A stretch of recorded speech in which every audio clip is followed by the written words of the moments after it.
Guys, it's John Reeves Live, and today we're going to be checking out a reaction we actually just did for Yorushika's concert. This is probably one of my favorite songs off this concert, but to be honest with you, this was one of the coolest concert experiences I've ever actually seen. Stage production, it was like a mix between musical theater and a concert, and it was so well done. I really wanted to share that with some of y'all on YouTube. So, for real, this was amazing. I'll leave a link to the actual full concert that is here on YouTube if you guys would like to watch it with me. My full reaction is actually up on Patreon at the exact same time that this drops on YouTube. That will be posted on Patreon. But man, it was so freaking awesome. I can't stress enough how much I genuinely love this band, and I would love to one day see them live. So if y'all are new to my channel, smash that sub button.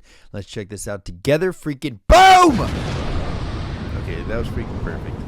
They like are so good live that they can do little extra things in their songs that absolutely, like, they accent them very well. Yes. That's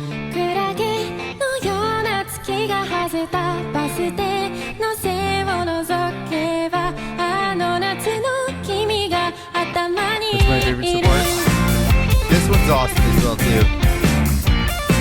Like, seriously, if y'all can start listening to more of their music, go back and watch this concert, because they're playing like hit after hit after hit. It's like, what?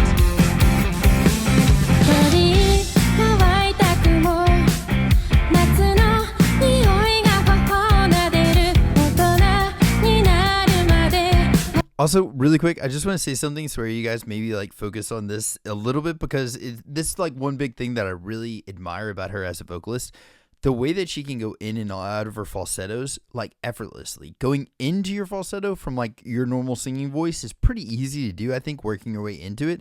But going from your falsetto into, like, your normal, like, from your head to your chest voice, going from there, it's a lot harder for me to transition into that without, like, cracking or without you noticing that he just shifted. You know what I mean? It's like if you ever hear a car shifting and you can hear that it's shifting. I'm grinding gears a little bit whenever I'm going from, like, those highs to those, like, mids or like falsetto into that. And so she just does it, and it's so quick. It's like you hear no shifting at all. You hear, like, there, it doesn't sound like she changes anything of where she's coming from. And I really like the way that she comes down from her falsettos, and she does it a lot. So if you hear these things where you're like, dang, she's up there and then she comes back down, that's what I love. That's one thing I really like about her.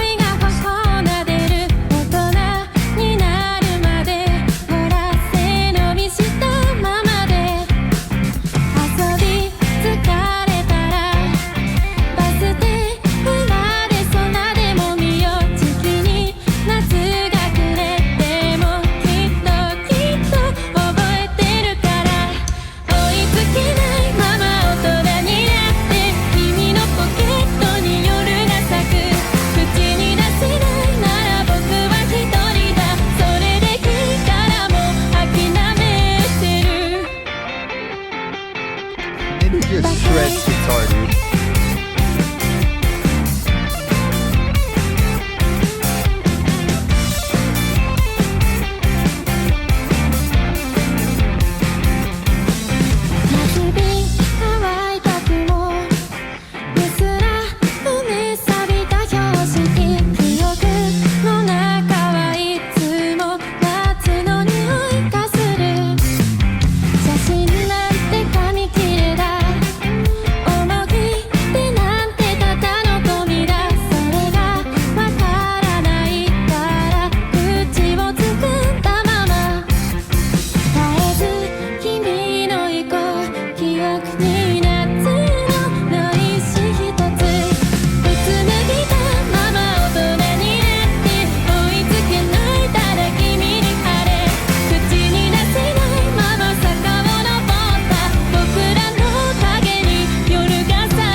Does Imbuna, does he write the vocal melodies as well too? Do y'all know if he writes the vocal parts? Because if he was a Vocaloid producer before, that makes sense.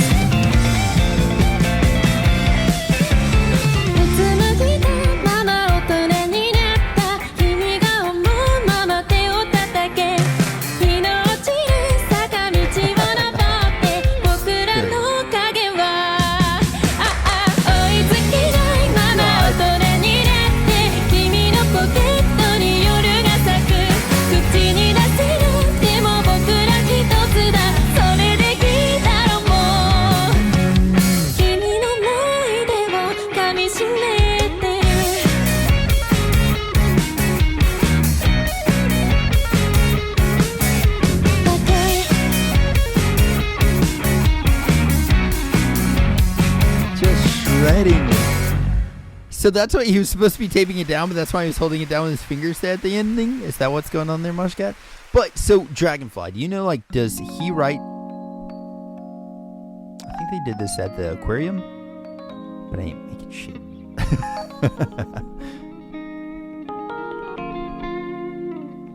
This definitely has that aquarium feel to it, man. That was one of the coolest concerts.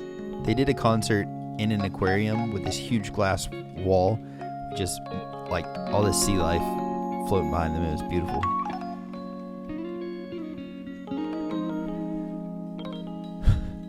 I mean, he might be. It looked like he painted that.